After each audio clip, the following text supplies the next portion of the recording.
सिर मुकुट कुंडल तिलक चारु उदार अंग विभूषणम् नवकंज लोचन पंचमुख कर कंज पदकं दारुणम्।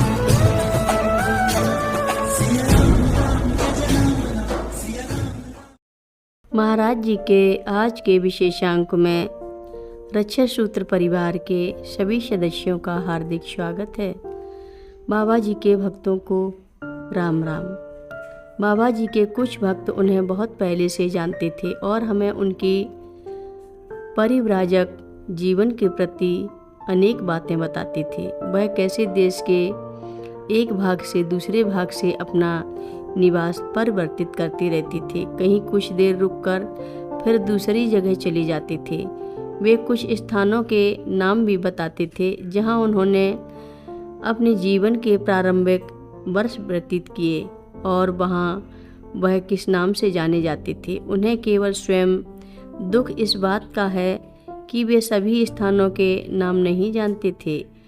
वहां वे पहले ठहरे थे। उनका दृढ़ मत था कि यह बात बाबा जी के अतिरिक्त कोई नहीं बता सकता है, किंतु बाबा जी कभी नहीं बताते थे। संतों का इस प्रकार का व्यवहार कोई असाधारण अथवा अस्वाभाविक नहीं है।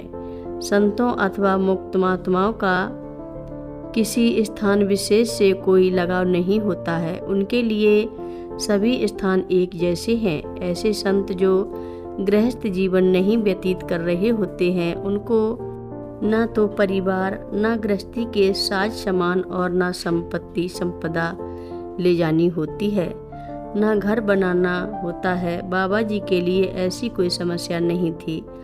वह विचरण के लिए स्वतंत्र थे, किंतु उनके विचरण करने का क्या रहस्य था, क्या उद्देश्य था, उसकी हम मात्र कल्पना ही कर सकते हैं। समाज से कुछ ऐसे व्यक्ति होते हैं जो कानून के चुंगल से बच निकलने के लिए एक स्थान से दूसरे स्थान पर विभिन्न नाम धारण कर घूमते रहते हैं। वे कानून तोड़ने वाले होते हैं, किंतु कोई भी व्यक्ति जिसने बाबा जी के दर्शन किए हैं, क्या यह कह सकते हैं कि बाबा जी ऐसे लोगों से जो कानून के चुंगल से बच निकलने के कारण स्थान परिवर्तन करते थे, भिन्न नहीं थे। संत तो सृष्टि के नियमों के संरक्षक होते हैं। वे कानूनों का पालन करते हुए शांति प्रिय नागरिकों की भांति रहते हैं और समाज के घटकों की ही भांति अपने को कानूनों के अधीन मानते हैं। शांति, सामंजस्य और साधना के लिए यह आवश्यक भी है। प्रभु से एकाकार होने के लिए यह आवश्यक है। संत हमारी आत्मोन्नति के लिए कार्य करते रहते हुए हमें अपने पारिवारिक नियमों के पालन की शिक्षा देते हैं।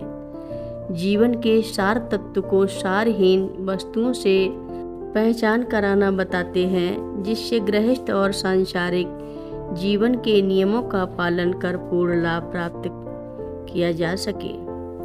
बाबा जी के परिव्राजक जीवन के कारणों की सीमांशा हमें अनियंत्र प्राप्त होगी।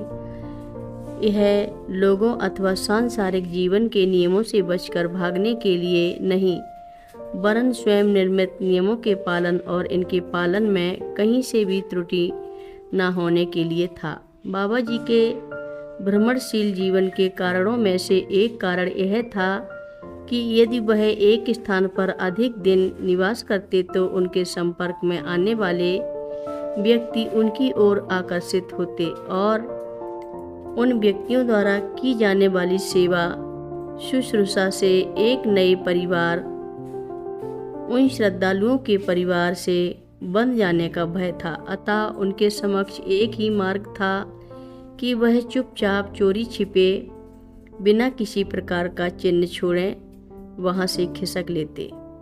उन्होंने एक बार उपर्युक्त बात की ओर संकेत भी कैंची में 1972 में दिया था।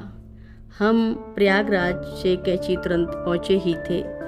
बाबा जी स्नानगार के सामने भक्तों से घिरे बैठे थे।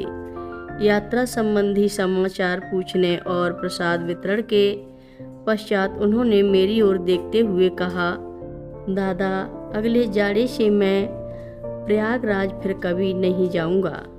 मेरा उत्तर था, ठीक है, आप ना जाएं, उसमें क्या कठिनाई है। कुछ लोग मेरे उत्तर से प्रसन्न नहीं थे। कथा लंबी है, आगे की कथा सभी भक्तों को अगले भाग में सुनाएंगे। हर रोज महाराज जी की कथाएं सुनने के लिए रक्षा सूत्र चैनल को सब्सक्राइब करें, शेयर करें और लाइक करें। घंटी बजाना ना भूलें। कमेंट बॉक्स में लिख भेजें, जय नीव करोरी बाबा जी महाराज। सभी भक्त मिलकर बोलो, नीव करोरी बाबा जी महाराज की जय जय बोलो, सिद्धि माता की जय जय बोलो।